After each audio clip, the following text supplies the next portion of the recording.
Hello and welcome to Art and Wine Magazine. I'm your host, Drew B. Today we're at Niner Wine Estates and we're talking to Andy Niner.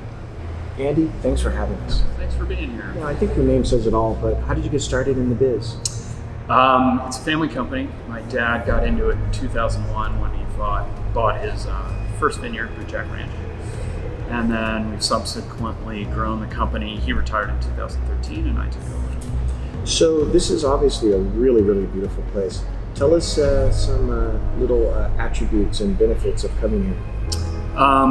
Generally, we are all estate, so that means we do our own farming, and therefore when you walk in the door here, you can talk to people that know soup to nuts, from farming, winemaking, to the actual selling of the wine, what's going on, the entire process.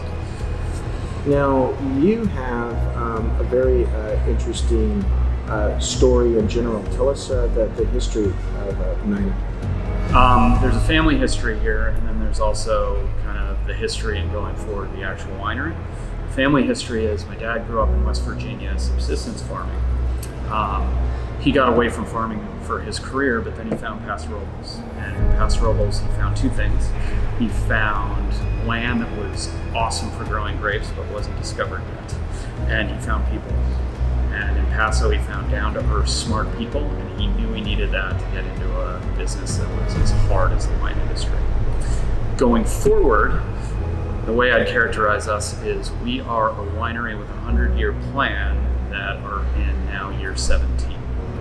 And I think generally we're extremely humble in our approach. We think long-term, and we're going to get there in 100 years, but we're not shy about the challenge we're faced with about getting there. Now, what wines are your favorites, your personal favorites? Depends on the vineyards. We farm, the great part about this part of the California coast is it's a bunch of different microclimates. So we farm a vineyard about 30 miles south that is awesome for Pinot and Chardonnay. And then up in Paso, we do primarily Bordeaux varietals, and our cab is awesome. So if I came here, which I'm here now, what kind of experience could I expect? I think there's three components to our experience at the Hospitality Center.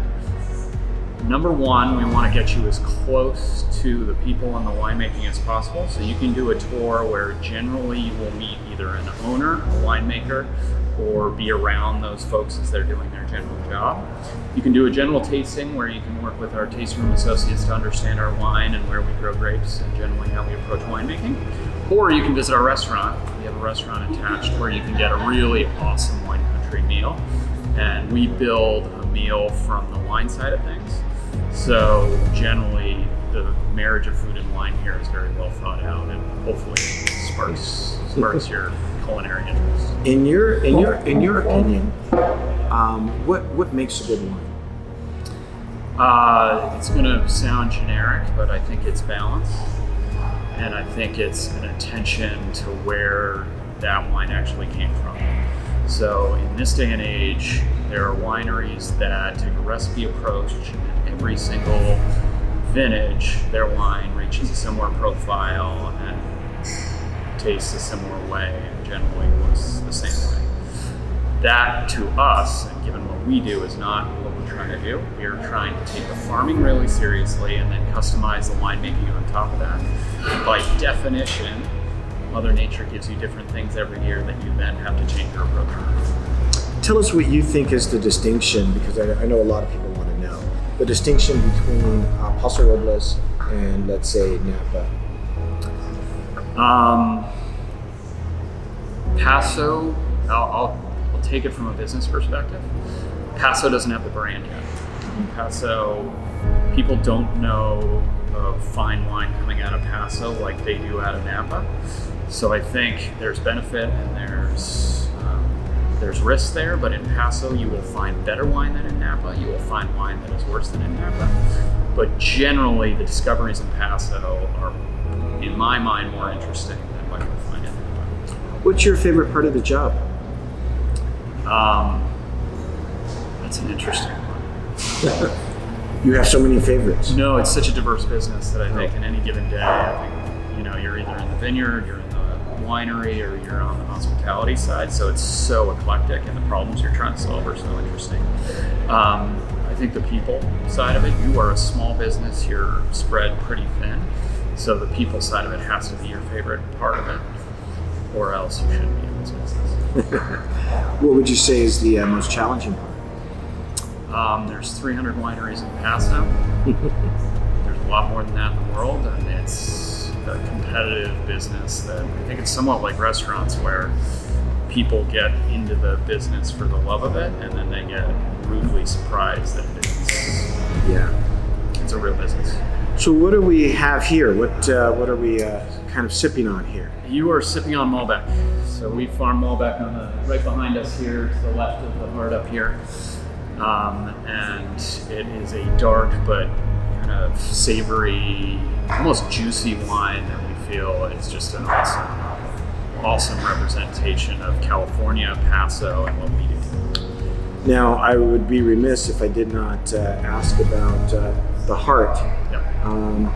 Is that like naturally formed, or what's going on there? So the heart, we bought this property from two brothers that had farmed this land since the mid-40s. And they were salt of the earth grain farmers. They worked sun up to sundown, bachelors to the end of their days. And in the 1950s, they looked at that hillside and they said, if we take out a couple trees at the top, that will naturally look like a heart. So they teamed up with their neighbor. One stood on the hillside over here, the other had a tractor, took out a couple trees at the top. It hasn't been touched since.